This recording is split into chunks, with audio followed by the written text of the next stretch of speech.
Hey, UCLA, please let me in, please. What's up, it's the Culture Detective here, investigating your favorite movies. And today I'm going to be doing a movie roundup video where I talk about the movies, animes, and TV shows I have watched in the last couple of weeks or so. Starting off, I watched Paripikome! This is one of the stupidest animes I've ever seen, but also one of the most fun. Essentially, in this anime, Kongming had died and went to modern-day Japan in order to help a girl named Eiko to climb the ladder of the music industry. I like the way this anime deals with the music industry, success, and fame, but given how specific the premise is, there really isn't much room for interesting story. 7 out of 10. Then I watched Stalker by Andrei Tarkovsky. Yes, I have finally watched it, and yes, I have an individual movie review on it, so check that video out, but essentially this movie is a lot better than I had expected. The premise itself is already very freaking interesting. I also love the cinematography, I love the usage of monochrome and color, I love the production design. Some of the shots in this film are some of the most poetic shots I've ever seen in cinema. This is a great one, 10 out of 10, can't wait to rewatch it. Afterwards, I finished, finally, after 2 months, I finally finished watching Misang by Kim Won-suk. This is now my current favorite Korean drama out of the 3 Korean dramas I've seen.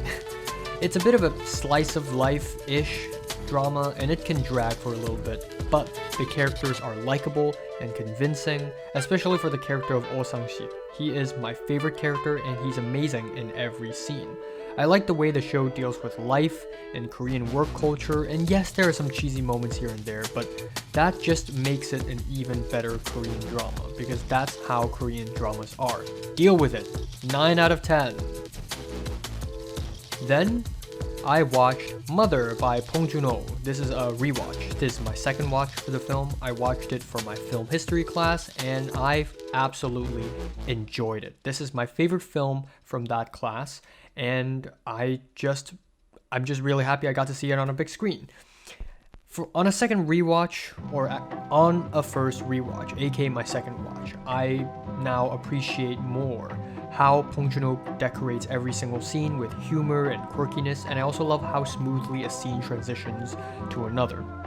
Afterwards, also on a big screen, I watched Bardo, Falsa Crónicas de unas Verdades. Yes, I watched it on a big screen in a theater and I nearly fell asleep, but it's not because this movie's boring, but because I was really tired on that day. But still, from what I've seen, the cinematography is frickin' amazing. The wide angles really make me feel like I'm in a video game. This is easily the most experimental and the most personal film Alejandro González Iñárritu has ever made, and I really respect that. 7 out of 10. Then I watched God of Gamblers, or Dousang, which is an 80s Hong Kong classic banger written by Wong Zeng. Some of the scenes in this film are kind of relevant to the overall plot, or at least feel that way, but I still managed to like it because it's just so 80s. So for some others, this may feel like a kind of a messy movie, but I enjoyed it for the most part. 8 out of 10. Up next, I watched Cleo de 5 to 7. Yeah, yes, leave me alone. Cleo from 5 to 7, directed and written by Agnes Varda. As expected, this is as French New Wavy as Breathless, if not even more. I actually really like how formalist it is, the way the movie messes around with editing and chapters and caption and musical numbers is just really cool. But also, I just don't really feel much from the plot or the characters. I really admire French New Wave, but I don't think I'll ever really get into liking French New Wave personally. But it's still a very fun movie overall. I still like it, 8 out of 10. After that, I watched The Last Emperor by Bernardo Bertolucci. And this is a very special occasion because aside from watching this movie, I also went to the Academy Museum on that day with my Malaysian friend Cliff, my Chinese friend Leslie, and my Hong Konger friend Pepper. And we watched this film on a big screen, so it's amazing. It's fucking beautiful. But the English dialogue just sucks so much ass. Because it is a Chinese film made by Italians, all of the actors, even though they're Chinese, they had to speak in English. and it's so unnatural and sometimes even cringy.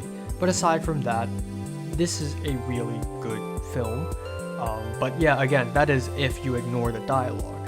The cinematography by Vittorio Storaro is beautiful, and I also really like the weirdness of it. There are some really weird scenes and some oddly funny scenes as well. If anything, this movie inspires me to make my own kind of Chinese period film, where the characters actually speak in a Chinese language. 8 out of 10.